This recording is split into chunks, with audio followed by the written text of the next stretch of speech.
You've always had special gifts, but you've been taught to suppress them. And you've suppressed them for so long that you forgot that they even existed. And this isn't probably going to resonate with everybody, but I know that there's a few people out there who will probably align with this. It's also something that I've kind of come into the realization of recently, and I was guided to share it. And I actually don't normally make videos like this. I normally do my podcast, but things have been shifting recently, and I decided I needed to switch things up just so that they get done and to my standard of quality, and also just authenticity. With my podcast, I've had a few people either be flaky or try to control what was being said, and it's really just a conscious conversation. It's not scripted, and that's the way I like to keep it. So no micromanaging on my podcast, thank you. But anyways, I have been experiencing a lot of upgrades myself recently, and I've always had a lot of intuition. I've been guided by my intuition. I didn't always realize it was intuition. It often came as imagination or, creative ideas or sparks, but it comes in many shapes. It comes to people in many different ways. There's no right or wrong, and your gifts are, maybe just as strong, but come to you in other ways. And maybe you've learned over the years that it's not safe to share them or to acknowledge them or to reciprocate with the divine messages, whatever they are and however they come to you. But for me, I was having an example or a memory actually of when I was 14, and I was talking to my friends, and I don't know how it came up, but they're like, "Oh, you talk to yourself?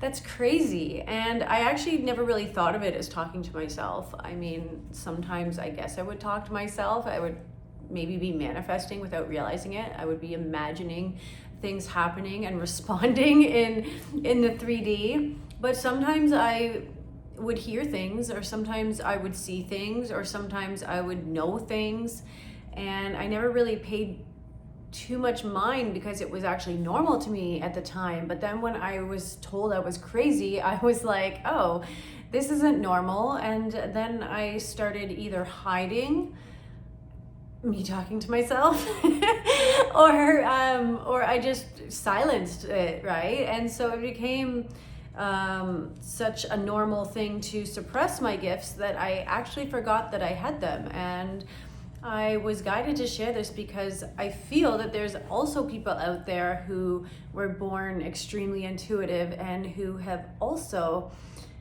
suppressed their gifts. And so if this is you and this resonates, don't worry, there are so many ways that you can actually strengthen your gifts. But suppression comes in many different shapes and forms. It comes from different types of places, of people. And it's not that they necessarily have bad intentions, it's just people react and treat you the way up to the level of consciousness that they actually have, right? So perhaps it's, suppressed by religious factors or, cultural factors, your family expectations, cultural norms. There could be any sort of thing. It could also happen from, familiar circumstances, maybe neglect or just the fear of being labeled as crazy or too much. So it doesn't really matter whatever happened, but if it happened to you, it's your responsibility to honor your gifts and to bring them back. And this suppression, it happens, in the third eye, but it also happens to us on our lower chakras, right? Because we don't feel safe to fully express ourselves or our emotions. And also, so that would be root and sacral, because the sacral is where we are connected to our flow, that life force energy, fluidity. And when we're in that flow state, that is when these things often come a lot more freely than when we're stuck in patterns. We're constantly being communicated to from the universe, whether it's you see signs or numbers, or you hear a song that resonates and explains exactly how you're feeling. It just comes in so many ways. But when we are so structured and so rigid and so closed off to the fluid nature of existence, and we're in kind of the matrix where everything is just predetermined and quantifiable, and we kind of lose that natural essence of flow. And it's also a solar plexus, because you don't feel confident in expressing that, right? And any sort of form of suppression is because you're afraid of being judged or labeled. But it's our gifts that make us so special and so beautiful. And so when we suppress our intuition, it's also, our creative nature. And I think that kind of goes hand in hand. As we grow up and we are exposed to these systems, whether it's school, whether it's work, it teaches us to be more rigid, and it teaches us to conform. And intuition is the opposite of conformity. It is completely free, and it's fluidity, and it's tapping into source and the unknown, which can't happen if everything is always so premeditated and structured. But that being said, you don't ever really lose your gifts. You just lose touch of them. It can be a number of things. It can come back to you through your voice. You can start to practice visualization and using your imagination a little bit more. You can imagine feeling things, emotions, bringing yourself in resonance with that energy. Being a leader, standing up and taking charge and being different, being the one pioneering a new idea or something that you truly believe in and you feel inspired and intuitively led to do. It can come through your creativity. Your healing energy is also very intuitive. Like, I'm a healer, and although I've had some sort of training, my healing gifts have always been present in me, and I doubted them. I actually wanted to hide them too, because I was like, what is wrong with me? What's wrong with my hands? I have healing hands. I have healing energy in general, but that's one thing that it happened to become obvious. Like, it was exposed to me, even my healing abilities, because I was intuitively guided, and my intention was to help someone. And so sometimes when we exceed the ego, like, I wasn't trying to help them for my own sake. I was trying to help them because I wanted to alleviate pain, right, and suffering, and that comes from a higher source. And so when I did that, I tapped into this unknown energy that I have for healing people with my hands.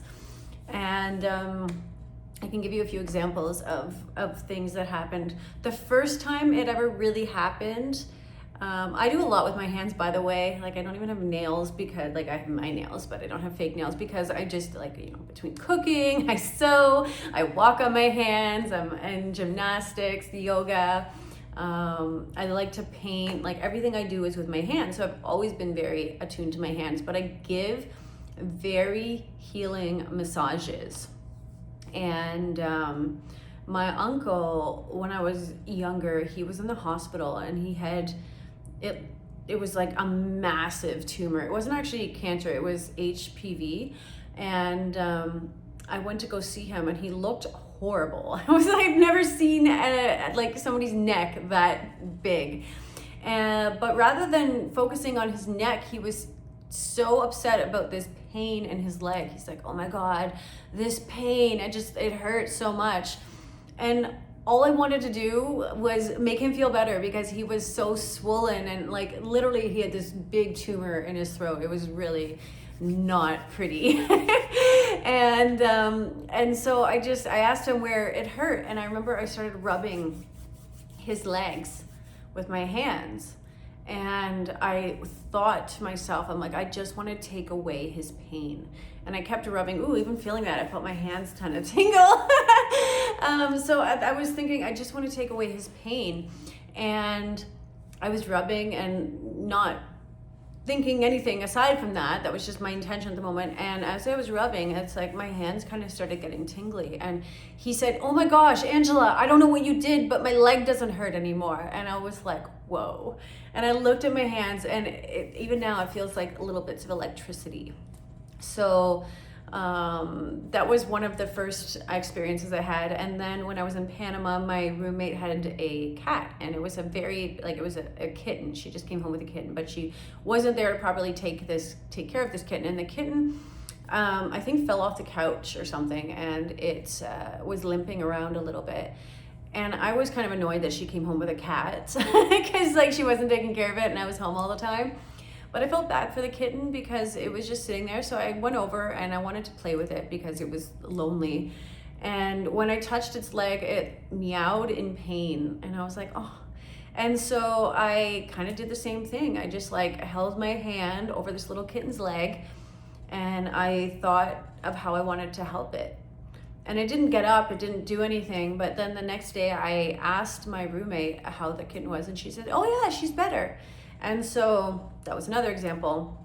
Also in Panama, I had a laptop, and it was literally my life force. I did everything. That was how I made my money. And it was kind of on the fritz. And I was modeling in Panama, so money was inconsistent. I mean, it was coming in, but I never knew when I was gonna have it. So I needed my laptop so I could actually make money doing online stuff. And I remember my roommate, this is a different roommate, it was after the other roommate. He had these bananas. He wanted to make banana bread, and they were so overripe. And I was working in the kitchen, and I remember I just wanted to move them because the smell of the bananas was so overpowering. And so I moved the bananas, and then when I picked them up, they were so overripe. And I picked them up as I was like moving them over my laptop, not thinking that they would just fall off. And they were so mushy, and they fell on my keyboard, and it destroyed my keyboard. I was so upset, and my computer just wouldn't turn on. And then I put my hands on my laptop and I prayed. Like I literally just prayed, and miraculously my computer, which was claimed dead, it turned on again. Okay. And so I actually read about this in my book. I helped my mom wake up from a coma when she was in the hospital. So when I flew back from Panama, I was in there during all this time, and then she had a double lung transplant, and she wasn't responsive for like a week. And I started noticing that she was responsive to touch, but she couldn't respond. She had tubes in her throat. She had a double lung transplant. It was it was an invasive surgery, I'll just put it that way. And you're on immune suppressants afterwards, and you have tubes in your throat pumping air into your lungs. It's not an easy surgery. But anyway, she I think woke up temporarily, and then she just passed out. She never woke up again. But when I found out that she could respond to touch, I was like, this is it. So this is how I'm gonna wake my mom up.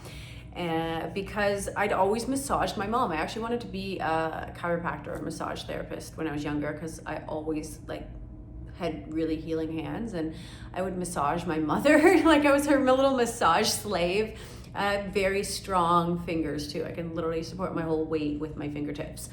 So for people that have a lot of tension, it's very good because I can break up the fascia, and that's why I say intuitive massage, because I don't really know exactly any specific method, but I can feel where there is tension and I break it up.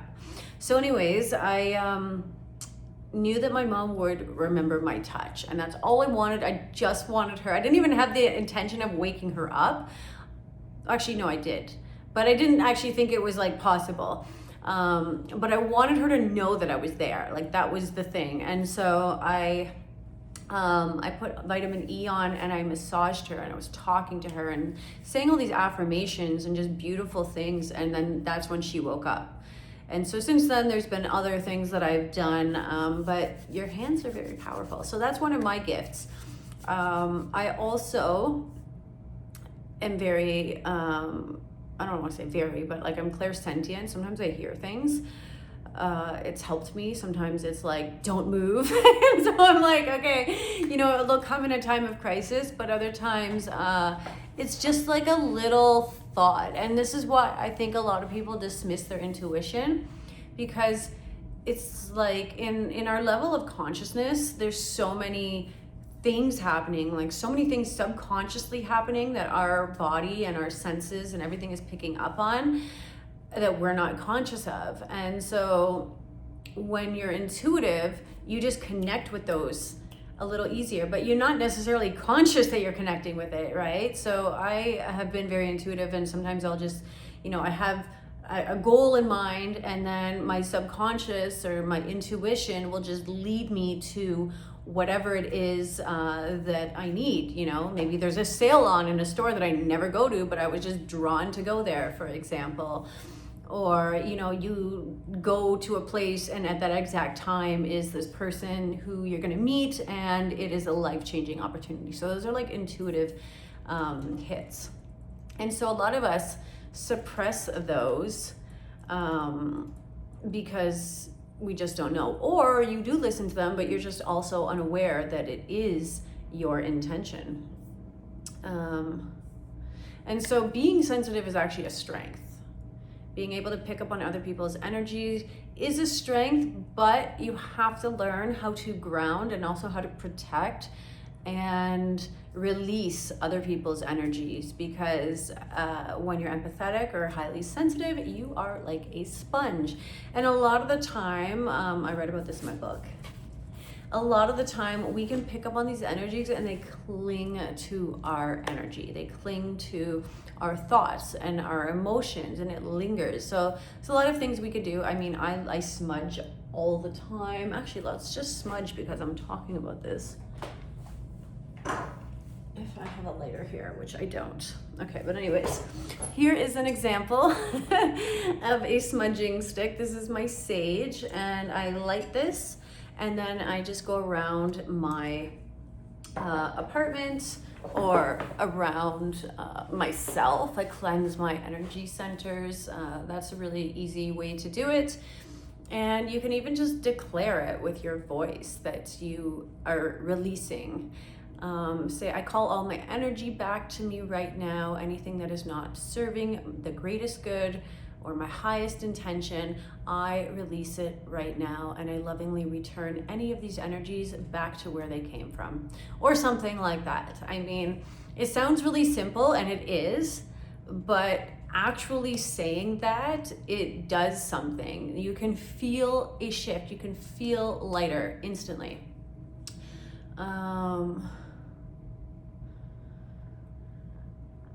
Yeah, so I'm going to give you guys, actually, while I'm talking about this, I'm going to give you guys a little excerpt from my new book, which is The Parasite Purge. It is newly released, and it just hit bestseller. I'm so grateful and thankful. What it is recipes and rituals to reclaim your power. It has research in it. It has rituals. It has recipes. It has my own reflections, and it has poetry. But it based on the 4 pillars of parasites, which you didn't even know you had, or even existed. We have physical parasites, which are the most commonly known parasites, and then we have energetic parasites, which is what I'm referring to, other people's energies. Spiritual parasites, which is also very similar, but it's more spiritual, and it's more of a kind of almost like a possession, whereas energetic parasites can linger in your energy, can become your own personal patterns and beliefs, because beliefs are energy. emotions is energy in motion. So sometimes our energetic parasites are our own. And then there's also environmental parasites, which encompasses things in your environment, EMFs, poisons that they're putting on every single thing that we're accumulating. So that's similar to physical parasites, because we actually have to cleanse our physical body from environmental parasites, but also physical parasites. Okay, so let's just leave off on a little note. Okay, so I'm just gonna show you my book. So beautiful. I did, I wrote it. I also did the recipes, and I did the text layout, which you can't really see, but I put all these little charts in and stuff like that. Oh, here, this is actually a page on soul entanglements. Okay, so since we are talking about energetic parasites, I will read to you right from my book, Energetic Parasites. Okay, energetic parasites are beings, entities, or even people who feed off your life force without your conscious permission. They can attach through weakened boundaries, unhealed trauma, or situations where you repeatedly give more energy than you receive. While some parasites are energetic forms without physical bodies, others manifest as human relationships that drain and manipulate. A strong root chakra is your first line of defense. When your foundation is stable, you're less likely to attract or sustain these types of attachments. And if they appear, you're able to release them quickly, which is why we do our energy clearings. Signs you may be experiencing energetic parasites. If you're feeling exhausted or depleted after interactions with specific people or groups. Sudden mood changes or anxiety without an obvious cause. Recurrent intrusive thoughts that don't feel like your own. Or unexplained physical heaviness, pressure, or tension. Feeling disconnected from your body or your purpose, because that is actually what energetic parasites do. They distort or distract you from the purest path to your purpose. Whether it's physically, energetically, environmentally, anything that is kind of contaminating you is parasitic in nature. Causes and vulnerabilities. Energetic parasites attach where there are openings in your aura, emotional wounds, energetic leaks, or ungrounded states. And these can be caused by childhood trauma or abuse, poor energetic hygiene, so not cleansing or protecting yourself regularly. I cleanse my place all the time. Codependent relationships, sexual connections without awareness or discernment, substance abuse or overuse of mind-altering tools.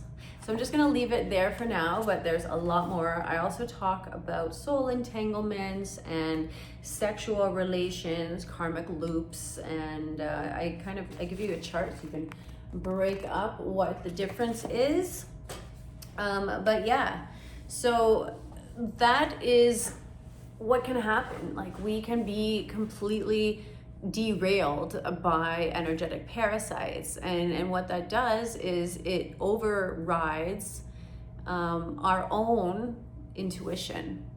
You know, they actually can hijack our bodies. I know it sounds crazy and whatever, but it's true. It's actually one form of a parasitic takeover, basically. When you're infested with parasites, they can begin to override your gut flora, for example, if it's physical parasites, and create cravings for things that aren't even yours. And so sometimes we think, oh, that person just has no willpower, but it's could actually be something biological.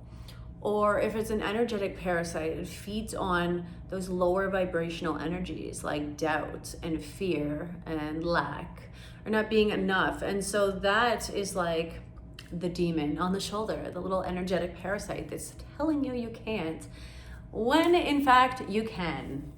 So yeah, so that's cool. That's all I'm gonna say for now. I don't normally do videos like this, but I've been having a few issues with my podcast lately, and I think I'm just doing that because I'm really avoiding doing this, which is just talking to you guys, because I'm like, what am I going to talk about?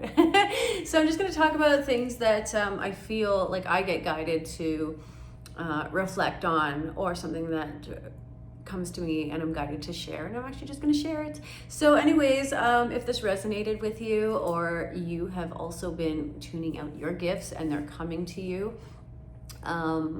let me know. I'd love to know how that is appearing in your reality. I also actually, this just came to me now, so I'm just going to tell you, I've been working on my throat chakra a lot.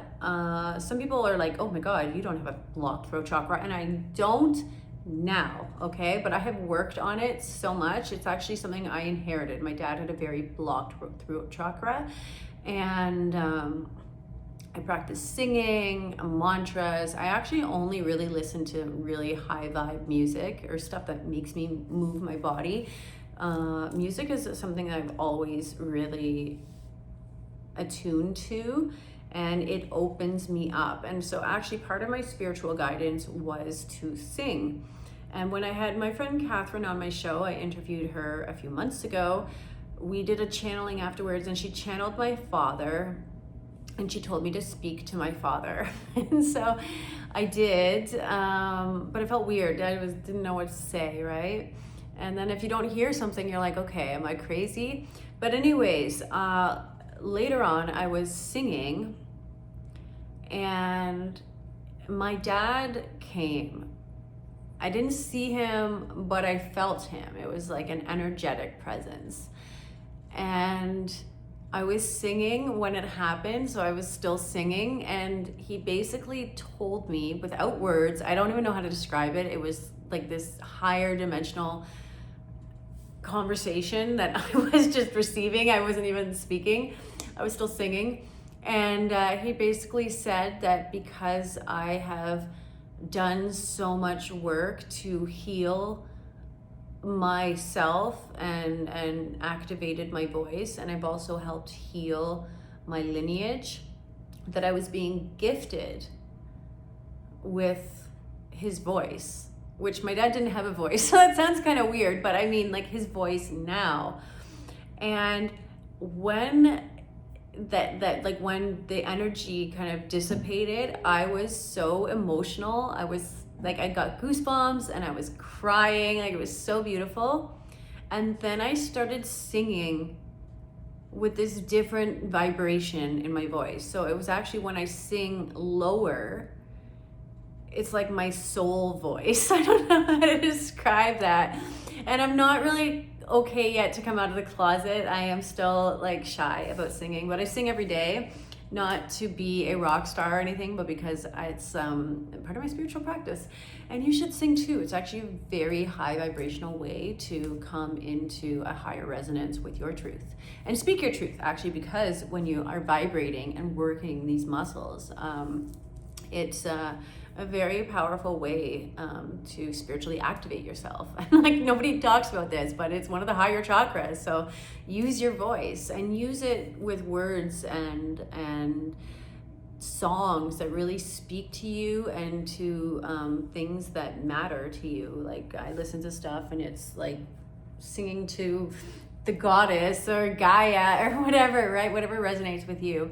But anyways, back to this. So that happened. And then yesterday I was listening to a song, and I was listening to Afro House. That's what I listen to when I want to get some exercise or I'm cleaning or something.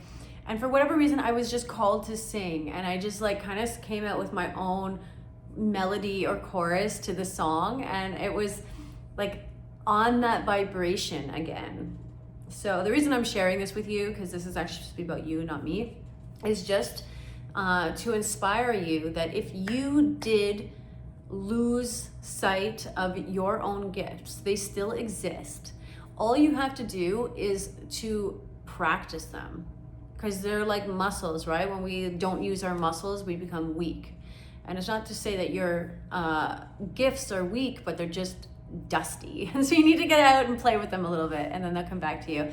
Anyways, that is all for today. Thank you so much for listening. I don't even know how this became a half-hour episode already. And that is the sirens. That's my cue to leave. So yeah, if this resonated, please give me a like. Whoa, I just had a hawk fly by. That is very symbolic. And it perched right up there. Yeah, so in case I'm distracted, please feel free to like, share, and subscribe. And if you like this where it's just me talking, let me know. And I'm sending you so much love. That's all.